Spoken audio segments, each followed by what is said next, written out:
Dear student, स्वागत है आप सभी को हमारे चैनल पर। तो आज के सेशन में हम बिहार बोर्ड एग्जाम 2027 के लिए क्लास टेंथ विज्ञान यानी कि साइंस का जो है क्वेश्चन बैंक का देखिए सेट 2018 में प्रथम पाली में पूछे गए ऑब्जेक्टिव क्वेश्चन को हल करेंगे। क्वेश्चन बैंक में बहुत सारे ऑब्जेक्टिव क्वेश्चन का आंसर गलत दिया हो रहता है, तो आप लोग उसको वेरीफाई करके ही सही से याद कीजिएगा। तो देखिए फर्स्ट क्वेश्चन है, देखिए दंत विशेषज्ञ जो है किस दर्पण का उपयोग मरीजों के दांतों का बड़ा प्रतिबिंब देखने के लिए करता है। तो दंत विशेषज्ञ जो है किस दर्पण का उपयोग मरीजों के दांतों का जो है बड़ा प्रतिबिंब देखने के लिए करता है। देखिए समतल दर्पण हो गया, अवतल दर्पण हो गया, उत्तल दर्पण हो गया, उसके बाद देखिए इनमें से सभी। तो इसका राइट आंसर हो जाएगा ऑप्शन नंबर बी हो जाएगा अवतल दर्पण। तो आप लोग याद रखिएगा कि दंत विशेषज्ञ किस दर्पण का उपयोग मरीजों के दांतों का बड़ा प्रतिबिंब देखने के लिए करता है। तो right answer option number B हो जाएगा अवतल दर्पण। ऑप्शन नंबर जो है बी हो जाएगा राइट आंसर। नेक्स्ट क्वेश्चन है, देखिए कौन सा लेंस अपसारी लेंस भी कहलाता है। तो कौन सा लेंस जो है अपसारी लेंस भी कहलाता है। देखिए अवतल लेंस हो गया, देखिए उत्तल लेंस हो गया, उसके बाद देखिए अवतल एवं उत्तल लेंस दोनों, उसके बाद देखिए उनमें से इनमें से कोई नहीं। तो देखिए अपसारी लेंस कहलाता है देखिए अवतल लेंस को देखिए अवतल लेंस को जो है अपसारी लेंस भी कहते हैं। और देखिए उत्तल लेंस को कहते हैं अभिसारी लेंस। ठीक है, अभिसारी जो है अभिसारी लेंस। ठीक है, तो आप लोग इस बात को याद रखिएगा कि देखिए अपसारी लेंस कहते हैं अवतल लेंस को और उत्तल लेंस को कहते हैं अभिसारी लेंस। तो इसमें क्या पूछा है कि अपसारी लेंस भी कहलाता है, अवतल लेंस कहलाता है। तो इसका राइट आंसर क्या हो जाएगा, ऑप्शन नंबर ए हो जाएगा राइट आंसर। नेक्स्ट क्वेश्चन है, देखिए पुतली के साइज को कौन सा नियंत्रित करता है। तो पुतली के साइज को जो है कौन सा नियंत्रित करता है। देखिए पक्षमाभि हो गया, उसके बाद के परितारिका हो गया, नेत्र लेंस हो गया, रेटिना यानी कि दृष्टि पटल। तो देखिए पुतली के साइज को कौन सा नियंत्रित करता है, परितारिका। तो इसका राइट आंसर हो जाएगा ऑप्शन नंबर बी हो जाएगा परितारिका। नेक्स्ट क्वेश्चन है, देखिए किस दृष्टि दोष को अवतल और उत्तल दोनों लेंस से बने द्विफोक्सी लेंस द्वारा संशोधित किया जा सकता है। तो किस दृष्टि दोष को जो है अवतल और उत्तल दोनों जो है लेंसों से बने द्विफोक्सी लेंस द्वारा जो है संशोधित किया जा सकता है। देखिए निकट दृष्टि दोष हो गया, दीर्घ दृष्टि दोष हो गया, उसके बाद देखिए जरा दूरदृष्टा हो गया, उसके बाद देखिए मोतियाबिंद हो गया। तो इसका राइट आंसर क्या हो जाएगा, राइट आंसर ऑप्शन नंबर जो है सी हो जाएगा जरा दूर दृष्टिता। ऑप्शन नंबर सी हो जाएगा राइट आंसर। नेक्स्ट क्वेश्चन है, देखिए एक प्रयोग में अवतल दर्पण द्वारा किसी देखिए बिंब का प्रतिबिंब पर्दे पर प्राप्त किया जाता है। तो एक प्रयोग में देखिए अब जो है अवतल दर्पण द्वारा किसी बिंब का यानी कि किसी वस्तु का प्रतिबिंब प्राप्त जो है पर्दे पर प्राप्त किया जाता है। देखिए दर्पण की फोकस दूरी को निर्धारित करने के लिए एक देखिए प्रयोगकर्ता को जो है मापने की जरूरत होती है। तो दर्पण की जो है फोकस दूरी को निर्धारित करने के लिए जो है प्रयोगकर्ता को किस चीज की मापने की जो है जरूरत होती है। देखिए दर्पण तथा पर्दे के बीच की दूरी हो गया, उसके बाद देखिए दर्पण तथा बिंब के बीच की दूरी हो गया, उसके बाद देखिए ए और बी दोनों हो गया, उसके बाद देखिए इनमें से कोई नहीं। तो इसका राइट आंसर हो जाएगा ऑप्शन नंबर सी हो जाएगा ए और बी दोनों। ऑप्शन नंबर सी हो जाएगा राइट आंसर। नेक्स्ट क्वेश्चन है, देखिए शब्दकोश के छोटे छोटे अक्षरों को पढ़ने के लिए किस लेंस का उपयोग करना पसंद करेंगे। तो शब्दकोश के जो है छोटे यानी कि शब्द जो छोटे अक्षर होते हैं उसको पढ़ने के लिए किस लेंस का उपयोग करना जो है पसंद करेंगे। देखिए 50 सेंटीमीटर फोकस दूरी वाला उत्तल लेंस हो गया, उसके बाद देखिए 50 सेंटीमीटर फोकस दूरी वाला अवतल लेंस हो गया, उसके बाद 5 सेंटीमीटर फोकस दूरी वाला उत्तल लेंस हो गया, उसके बाद 5 सेंटीमीटर फोकस दूरी वाला अवतल लेंस हो गया। तो इसका right answer option number C हो जाएगा 5 सेंटीमीटर फोकस दूरी वाला उत्तल लेंस। तो आप लोग याद रखिएगा कि शब्दकोश के छोटे अक्षरों को पढ़ने के लिए किसका उपयोग करना पसंद करेंगे, 5 सेंटीमीटर फोकस दूरी वाला उत्तल लेंस। राइट आंसर हो जाएगा ऑप्शन नंबर जो है सी हो जाएगा। नेक्स्ट क्वेश्चन देखिए निम्नलिखित में कौन विद्युत विभवांतर का एसआई मात्रक है। तो विद्युत विभवांतर का एसआई मात्रक क्या होता है, देखिए वोल्ट हो गया, ओम हो गया, वोल्ट प्रति कूलम हो गया, एम्पियर हो गया। तो विद्युत विभवांतर का ऐसा है मात्रा क्या होता है, वोल्ट होता है। तो इसका राइट आंसर क्या हो जाएगा, ऑप्शन नंबर ए हो जाएगा वोल्ट, ऑप्शन नंबर ए हो जाएगा, ऑप्शन नंबर ए हो जाएगा राइट आंसर। नेक्स्ट क्वेश्चन देखिए, लघुपतन, लघुपतन यानी कि शॉर्ट सर्किट, शॉर्ट सर्किट के समय परिपथ में धारा का मान। तो शॉर्ट सर्किट के समय जो है परिपथ में धारा का मान क्या होता है, देखिए बहुत कम हो जाता है, देखिए परिवर्तित नहीं होता है, उसके बाद के बहुत अधिक बढ़ जाता है, उसके बाद के निरंतर परिवर्तित होता है। तो देखिए लघुपतन यानी कि शॉर्ट सर्किट के समय परिपथ में विद्युत धारा का मान देखिए बहुत अधिक बढ़ जाता है, बहुत अधिक बढ़ जाता है, इसलिए इसका right answer option number C हो जाएगा, बहुत अधिक बढ़ जाता है। नेक्स्ट क्वेश्चन है देखिए, देखिए पश्चिम की ओर प्रक्षेपित कोई धनाभिषिक्त कण, यानी कि पश्चिम की ओर प्रक्षेपित कोई धनाभिषिक्त कण यानी कि अल्फा कण किसी चुंबकीय क्षेत्र द्वारा उत्तर की ओर देखिए विक्षेपित हो जाता है। चुंबकीय क्षेत्र की दिशा क्या है, तो चुंबकीय क्षेत्र की दिशा क्या है, तो देखिए दक्षिण की ओर हो गया, पूर्व की ओर हो गया, अधोमुखी हो गया, ऊपरी मुखी। तो देखिए इस क्वेश्चन क्या है कि देखिए पश्चिम की ओर प्रक्षेपित कोई धनाभिषिक्त कण यानी कि अल्फा कण किसी चुंबकीय क्षेत्र द्वारा क्या हो जाता है कि उत्तर की ओर विक्षेपित हो जाता है। तो चुंबकीय क्षेत्र की दिशा क्या होगी, देखिए ऊपरी मुखी। इसका right answer option number D हो जाएगा, ऊपरी मुखी। नेक्स्ट क्वेश्चन है देखिए, नेक्स्ट क्वेश्चन देखिए, तांबे के तार की एक आयताकार कुंडली देखिए किसी चुंबकीय क्षेत्र में देखिए घूर्णी गति कर रही है, क्या घूर्णी गति जो है कर रही है। इस कुंडली में प्रेरित विद्युत धारा की दिशा को कितने परिभ्रमण के पश्चात जो है परिवर्तन होता है, तो कितना होता है, देखिए 2 हो गया, 1 हो गया, आधे हो गया, चौथाई हो गया। इसका राइट आंसर क्या हो जाएगा, ऑप्शन नंबर सी हो जाएगा आधे, ऑप्शन नंबर सी हो जाएगा राइट आंसर। नेक्स्ट क्वेश्चन देखिए किसी विद्युत धारावाही सीधी लंबी परिनालिका के भीतर चुंबकीय क्षेत्र, तो किसी विद्युत धारावाही सीधी लंबी परिनालिका के भीतर जो है चुंबकीय क्षेत्र जो है क्या होता है, देखिए शून्य होता है। देखिए इसके सिरे की ओर जाने पर घटता है, उसके बाद देखिए इसके सिरे की ओर जाने पर बढ़ता है, उसके बाद सभी बिंदुओं पर समान होता है। तो इसका राइट आंसर क्या हो जाएगा, ऑप्शन नंबर डी हो जाएगा, सभी बिंदुओं पर समान होता है। तो आप लोग याद रखिएगा कि किसी विद्युत धारावाही सीधी लंबी परिनालिका के भीतर चुंबकीय क्षेत्र जो है सभी बिंदुओं पर समान होता है। राइट आंसर क्या हो जाएगा, ऑप्शन नंबर डी हो जाएगा राइट आंसर। नेक्स्ट क्वेश्चन है देखिए, सौर कुकर के लिए कौन सा दर्पण सर्वाधिक उपयुक्त होता है, तो सौर कुकर के लिए कौन सा दर्पण सर्वाधिक उपयुक्त होता है, देखिए समतल दर्पण हो गया, उसके बाद देखिए उत्तल दर्पण हो गया, उसके बाद देखिए अवतल दर्पण हो गया, उसके बाद देखिए इनमें से सभी। तो सौर कुकर के लिए देखिए सर्वाधिक उपयुक्त होता है देखिए अवतल दर्पण। तो इसका राइट आंसर क्या हो जाएगा, ऑप्शन नंबर सी हो जाएगा अवतल दर्पण, ऑप्शन नंबर सी हो जाएगा राइट आंसर। चिपको आंदोलन, देखिए चिपको आंदोलन का मुख्य उद्देश्य संरक्षित करना था, तो चिपको आंदोलन का मुख्य उद्देश्य किस चीज को संरक्षित करना था, देखिए मिट्टी को हो गया, वृक्षों को हो गया, जलों को हो गया, बिजली को हो गया। तो देखिए चिपको आंदोलन का मुख्य उद्देश्य संरक्षित करना था देखिए वृक्षों को। इसका राइट आंसर क्या हो जाएगा, ऑप्शन नंबर बी हो जाएगा वृक्षों को। नेक्स्ट क्वेश्चन देखिए, निम्नलिखित में किस विलयन का उपयोग दीवारों को सफेदी करने के लिए किया जाता है, तो दीवारों को सफेद यानी कि पेंट करने के लिए किसका उपयोग किया जाता है, देखिए CaHCO3 का हॉल्ट हो गया, CaOH का हॉल्ट हो गया, NaOH हो गया, उसके बाद देखिए NaHCO3 हो गया।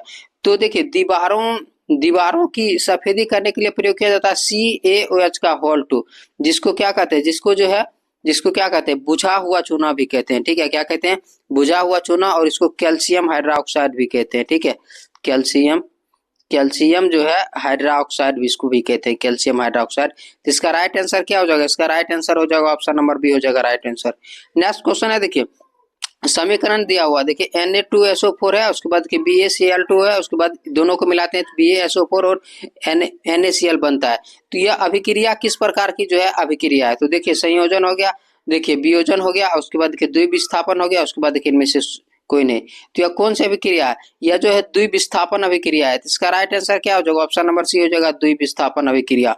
नेक्स्ट क्वेश्चन देखिए, निम्नलिखित में कौन बुझा हुआ चूना है, तो बुझा हुआ चूना देखिए CaO यानी कि कैल्शियम ऑक्साइड, इसको क्या कहते हैं, कैल्शियम जो है कैल्शियम, देखिए कैल्शियम इसको ऑक्साइड कहते हैं, कैल्शियम ऑक्साइड, ठीक है। तो कैल्शियम ऑक्साइड को ही क्या कहते हैं, देखिए कैल्शियम ऑक्साइड इसमें हो गया, ये हो गया कैल्शियम, बी नंबर है कि कैल्शियम हाइड्रोक्साइड, इसको क्या कहते हैं कैल्शियम, इसको कैल्शियम ऑक्साइड कहते हैं, और बी नंबर कैल्शियम हाइड्रोक्साइड इसको संगमरमर कहते हैं, कैल्शियम है। तो इनमें से कौन देखिए बुझा हुआ चूना, तो बुझा हुआ चूना देखिए होता है CaOH का होल टू, CaOH का होल टू, इसको कैल्शियम जो है कैल्शियम हाइड्रोक्साइड कहते हैं और ऑप्शन नंबर 1 को कैल्शियम ऑक्साइड कहते हैं। तो बुझा हुआ चूना का सूत्र होता है CaOH का होल टू। इसका राइट आंसर क्या हो जाएगा? ऑप्शन नंबर बी हो जाएगा, CaOH का whole two, option number B हो जाएगा राइट आंसर। नेक्स्ट क्वेश्चन देखिए, लवण Na2CO3, Na2CO3 का मतलब क्या होता है? सोडियम, देखिए सोडियम हो गया, सोडियम कार्बोनेट, Na2CO3 का मतलब हुआ सोडियम कार्बोनेट। तो देखिए लवण Na2CO3 का जो है जलीय विलयन का पीएच मान, तो Na2CO3 का जलीय विलयन का पीएच मान कितना होता है? देखिए 7 हो गया, 7 से अधिक हो गया, उसके बाद देखिए 7 से कम हो गया, उसके बाद देखिए इनमें से कोई नहीं। तो लवण Na2CO3 का जलीय विलयन होता है देखिए 7 से अधिक, तो इसका राइट आंसर क्या हो जाएगा? ऑप्शन नंबर बी हो जाएगा 7 से अधिक। नेक्स्ट क्वेश्चन देखिए, बॉक्साइट, बॉक्साइट किस धातु का महत्वपूर्ण अयस्क है? तो बॉक्साइट किस धातु का महत्वपूर्ण अयस्क है? देखिए तांबा हो गया, जस्ता हो गया, एल्युमिनियम हो गया, उसके बाद देखिए लोहा हो गया। तो बॉक्साइट, बॉक्साइट एल्युमिनियम धातु का देखिए महत्वपूर्ण अयस्क है। Right answer option number C हो जाएगा एल्युमिनियम। नेक्स्ट क्वेश्चन है देखिए, देखिए पीतल एवं लोहा एवं इस्पात को जंग से संरक्षित करने के लिए उन पर किस धातु की पतली परत चढ़ाई जाती है? तो लोहा एवं इस्पात को जंग से सुरक्षित रखने के लिए उन पर किस धातु की पतली परत जो है चढ़ाई जाती है? देखिए तांबा हो गया, चांदी हो गया, सोना हो गया, जिंक हो गया। तो इसका right answer option number D हो जाएगा जिंक। तो आप लोग याद रखिएगा कि लोहा एवं इस्पात को जंग से सुरक्षित रखने के लिए उस पर किस धातु की पतली परत चढ़ाई जाती है? जिंक। राइट आंसर क्या हो जाएगा? ऑप्शन नंबर डी हो जाएगा राइट आंसर। नेक्स्ट क्वेश्चन देखिए, किसी रासायनिक यौगिक को गर्म करने पर प्लास्टर, किस रासायनिक यौगिक को गर्म करने पर प्लास्टर ऑफ पेरिस प्राप्त होता है? तो किस रासायनिक यौगिक को जो है गर्म करने पर प्लास्टर ऑफ पेरिस प्राप्त होता है? देखिए विरंजक चूर्ण, जिप्सम हो गया, चूना पत्थर हो गया, कच्चा चूना हो गया। तो इसका राइट आंसर हो जाएगा जिप्सम। देखिए जिप्सम को 120 डिग्री सेल्सियस पर गर्म करने पर प्लास्टर ऑफ पेरिस का निर्माण होता है। इसका right answer option number B हो जाएगा जिप्सम। नेक्स्ट क्वेश्चन देखिए, देखिए प्रोपेनोन, प्रोपेनोन का देखिए प्रक्रियात्मक समूह है होता है, प्रोपेनोन का प्रक्रियात्मक समूह है तो कौन है? देखिए ऑप्शन नंबर सी हो जाएगा right answer, option number C right answer हो जाएगा। नेक्स्ट क्वेश्चन है देखिए, नेक्स्ट क्वेश्चन देखिए, एसिटिक अम्ल का IUPAC नाम है। तो एसिटिक अम्ल का IUPAC नाम है, देखिए एथेनोइक अम्ल हो गया, मेथेनोइक हो गया, उसके बाद के प्रोपेनोन हो गया, इनमें से कोई नहीं। तो देखिए एसिटिक अम्ल का IUPAC नाम क्या होता है? एथेनोइक अम्ल। तो इसका राइट आंसर क्या हो जाएगा? Right answer option number A हो जाएगा एथेनोइक अम्ल। नेक्स्ट क्वेश्चन देखिए, विद्युत अपरिष्करण में अशुद्ध धातु को बनाया जाता है। तो विद्युत अपघटनी परिष्करण में अशुद्ध धातु को क्या बनाया जाता है? देखिए एनोड हो गया, देखिए एनोड हो गया, कैथोड हो गया, अपघट्ट हो गया, इनमें सभी। तो विद्युत अपघटनी परिष्करण में अशुद्ध धातु को एनोड बनाया जाता है। तो इसका राइट आंसर क्या हो जाएगा? ऑप्शन नंबर ए हो जाएगा एनोड। नेक्स्ट क्वेश्चन देखिए, अष्टक सिद्धांत किसने स्थापित किया? तो अष्टक नियम किसने दिया? देखिए डोब्रेनर हो गया, देखिए न्यूलैंड्स हो गया, मेंडलीव हो गया, उसके बाद देखिए हेनरी मोजले हो गया।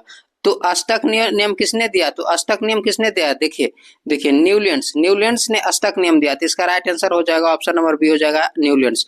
देखिए डोब्रेनर ने दिया तिर्यक नियम, तो आप लोग याद रखिएगा डोब्रेनर कौन सा नियम दिया था?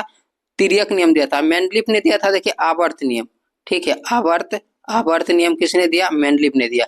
और हेनरी मोजले ने आधुनिक आवर्त सारणी दिया। क्या दिया? आधुनिक, देखिए आधुनिक जो है आधुनिक आवर्त सारणी, ठीक है, आधुनिक आवर्त सारणी। तो आप लोग से पूछेगा आधुनिक आवर्त सारणी किसने दिया? तो हेनरी मोजले ने दिया। तो इसमें क्या पूछ रहा है? अष्टक नियम न्यूलैंड्स ने दिया, तो इसीलिए इसका राइट आंसर क्या हो जाएगा? ऑप्शन नंबर बी हो जाएगा न्यूलैंड्स। नेक्स्ट क्वेश्चन देखिए, आधुनिक आवर्त नियम के अनुसार तत्वों का गुणधर्म है। तो आधुनिक आवर्त नियम के अनुसार तत्वों का गुणधर्म क्या होता है? देखिए परमाणु द्रव्यमान का आवर्त फलन, उसके बाद के परमाणु संख्या का आवर्त फलन हो गया, परमाणु साइज का आवर्त फलन हो गया, उसके बाद के परमाणु आयतन का आवर्त फलन हो गया। तो देखिए आधुनिक आवर्त नियम के अनुसार तत्वों का गुणधर्म जो होता है परमाणु संख्या का आवर्त फलन होता है। तो इसका राइट आंसर क्या हो जाएगा? ऑप्शन नंबर बी हो जाएगा परमाणु संख्या का आवर्त फलन। नेक्स्ट क्वेश्चन देखिए, निम्नलिखित में कौन सा आयन लाल लिटमस को नीला कर देता है? तो कौन सा देखिए कौन सा आयन, देखिए आयन तो जो भास्मिक आयन होते हैं वो भस्म, देखिए भस्म के आयन क्या कर देते हैं? लाल लिटमस पत्र को नीला कर देते हैं। इनमें से राइट आंसर क्या हो जाएगा? ऑप्शन नंबर बी हो जाएगा, ऑप्शन नंबर बी हो जाएगा OH-, ऑप्शन नंबर बी हो जाएगा राइट आंसर। नेक्स्ट क्वेश्चन देखिए, देखिए पादप में जाइलम उत्तरदायी होता है, तो जाइलम किसके लिए उत्तरदायी होता है? देखिए जल का परिवहन, और उसके बाद देखिए भोजन का परिवहन, एमिनो अम्ल का परिवहन, ऑक्सीजन का वहन। तो जाइलम के द्वारा देखिए जल का परिवहन, वाहन मतलब क्या? परिवहन होता है। तो right answer option number A हो जाएगा। भोजन का परिवहन किसके द्वारा होता है? तो याद रखिएगा फ्लोएम के द्वारा, ठीक है। फ्लोएम के द्वारा देखिए भोजन का परिवहन होता है और जाइलम के द्वारा जल का परिवहन होता है। तो इसका राइट आंसर क्या हो जाएगा? ऑप्शन नंबर ए हो जाएगा राइट आंसर। नेक्स्ट क्वेश्चन है, देखिए निम्नलिखित में किसे कोशिका का ऊर्जा देखिए मुद्रा के रूप में जाना जाता है? तो कोशिका का जो है ऊर्जा मुद्रा के रूप में जो है किसे जाना जाता है? देखिए एडीपी हो गया, एटीपी हो गया, डीटीपी हो गया, पीडीपी हो गया। तो इसका right answer option number B हो जाएगा एटीपी। एटीपी को जो है कोशिका का जो है ऊर्जा मुद्रा के रूप में जाना जाता है। तो right answer option number B हो जाएगा ATP, option number B right answer. Next question देखिए पत्तियों में गैसों का आदान प्रदान कहाँ होता है? तो पत्तियों में गैसों का आदान प्रदान कहाँ होता है? देखिए सीरा हो गया, रंध्र हो गया, मध्य सिरा हो गया, इनमें से कोई नहीं। तो पत्तियों में गैसों का आदान प्रदान रंध्र के द्वारा होता है। Right answer option number B हो जाएगा रंध्र। नेक्स्ट क्वेश्चन देखिए हृदय से रक्त रुधिर को संपूर्ण शरीर में पंप किया जाता है। तो हृदय से रक्त को जो है संपूर्ण शरीर में पंप किया जाता है, किसके द्वारा किया जाता है?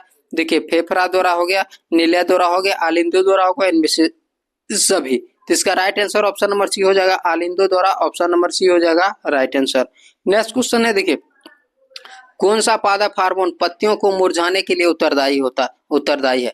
तो पत्तियों के मुरझाने के लिए कौन सा हार्मोन जो है उत्तरदायी होता है? देखिए ऑक्सिन हो गया, साइटोकाइनिन हो गया, एफसीसी केटिक हो गया, जिब्रेलिन हो गया। तो इसका right answer option number C हो जाएगा। देखिए एफसीसी केसिर, ऑप्शन नंबर सी हो जाएगा राइट आंसर। नेक्स्ट क्वेश्चन है, देखिए जड़ का अधोगामी वृद्धि कहलाता है। तो जड़ का अधोगामी वृद्धि क्या कहलाता है? देखिए प्रकाशानुवर्तन, गुरुत्वानुवर्तन, जलानुवर्तन, रसायनुवर्तन। तो जल का अधोगामी वृद्धि क्या कहलाता है? देखिए गुरुत्वानुवर्तन। तो इसका राइट आंसर क्या हो जाएगा? ऑप्शन नंबर बी हो जाएगा गुरुत्वानुवर्तन। नेक्स्ट क्वेश्चन देखिए पोन्स हो गया, मेडुला और अनुमस्तिष्क। तो पोन्स, मेडुला और अनुमस्तिष्क किसका भाग है? देखिए अग्र मस्तिष्क का हो गया, मध्य मस्तिष्क हो गया, पश्च मस्तिष्क का हिस्सा हो गया, पर मस्तिष्क का हिस्सा हो गया। तो पोन्स, मेडुला और अनुमस्तिष्क भाग है देखिए पश्च मस्तिष्क का। इसका राइट आंसर क्या हो जाएगा? Right answer option number C हो जाएगा पश्च मस्तिष्क का, ऑप्शन नंबर सी हो जाएगा राइट आंसर। नेक्स्ट क्वेश्चन देखिए निम्नलिखित में कौन सी अनैच्छिक क्रिया नहीं है? अनैच्छिक क्रिया नहीं होगा तो कौन सी क्रिया होगा? ऐच्छिक क्रिया। और ऐच्छिक क्रिया का मतलब क्या? जो इच्छा के अनुसार होता है। तो देखिए वमन इच्छा के अनुसार होता है? नहीं होता है। देखिए चबाना, किसी चीज को भोजन करते समय इच्छा के अनुसार चबाते हैं। लार आना भी अनैच्छिक क्रिया है। देखिए हृदय का धड़कना भी अनैच्छिक क्रिया, यानी कि इच्छा के अनुसार नहीं होते। लेकिन चबाना क्या है? अनैच्छिक क्रिया नहीं है, ऐच्छिक क्रिया है। तो इसका राइट आंसर क्या हो जाएगा? ऑप्शन नंबर बी हो जाएगा चबाना। नेक्स्ट क्वेश्चन है, देखिए अलैंगिक जनन मुकुलन द्वारा होता है। तो अलैंगिक जनन मुकुलन द्वारा देखिए किसमें होता है? देखिए अमीबा में, ईस्ट में, देखिए प्लेज्मोडियम में, देखिए लेशमानिया में। तो अलैंगिक जनन मुकुलन द्वारा किसमें होता है? ईस्ट में होता है। Right answer option number B हो जाएगा ईस्ट में।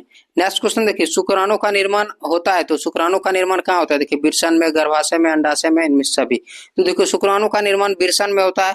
इसका राइट आंसर क्या हो जाएगा? ऑप्शन नंबर ए हो जाएगा वृषण में। नेक्स्ट क्वेश्चन देखिए पुष्प का कौन सा भाग फल बनता है?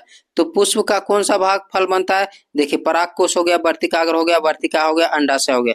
तो पुष्प का कौन सा भाग फल बनता है? अंडाशय। Right answer option number D हो जाएगा अंडाशय। नेक्स्ट क्वेश्चन देखिए लिंग गुणसूत्र का पूर्ण जोड़ा पाया जाता है। तो लिंग गुणसूत्र का पूर्ण जोड़ा किसमें पाया जाता है? देखिए पुरुष में, स्त्री में, पुरुष और स्त्री दोनों में, इनमें से नहीं। तो लिंग गुणसूत्र का पूर्ण जोड़ा पाया जाता है स्त्री में। राइट आंसर ऑप्शन नंबर जो है बी हो जाएगा स्त्री में। नेक्स्ट क्वेश्चन है, देखिए मानव शरीर के किसी सामान्य कोशिकाओं में गुणसूत्र के कितने युग्म होते हैं? तो गुणसूत्र के कितने युग्म होते हैं? 23 युग्म होते हैं। Right answer option number C हो जाएगा 23। नेक्स्ट क्वेश्चन है, देखिए निम्न में कौन से समूहों में केवल देखिए जैव निम्नीकरणीय पदार्थ है? तो जैव निम्नीकरणीय पदार्थ किस समूह में है? देखिए घास, पुष्प तथा चमड़ा। ये क्या जैव निम्नीकरणीय? देखिए चमड़ा जैव निम्नीकरणीय नहीं होते हैं, ठीक है। उसके बाद देखिए घास, लकड़ी और प्लास्टिक, ये भी नहीं है। देखिए फसलों के छिलके, केक और रबर है तो नहीं है। देखिए केक हो गया, लकड़ी हो गया, घास, ये क्या है? जैव निम्नीकरणीय पदार्थ है। देखिए केक, लकड़ी एवं घास। इसका right answer option number D हो जाएगा केक, लकड़ी एवं घास। तो आप लोगों का यह सेशन समाप्त हो चुका है। यह सेशन कैसा लगा है कमेंट सेशन में जरूर बताइएगा। सेशन पसंद आए तो लाइक कीजिए, शेयर कीजिए और चैनल पर पहली बार है तो चैनल को सब्सक्राइब जरूर कीजिएगा। मिलते हैं अगले सेशन में। धन्यवाद।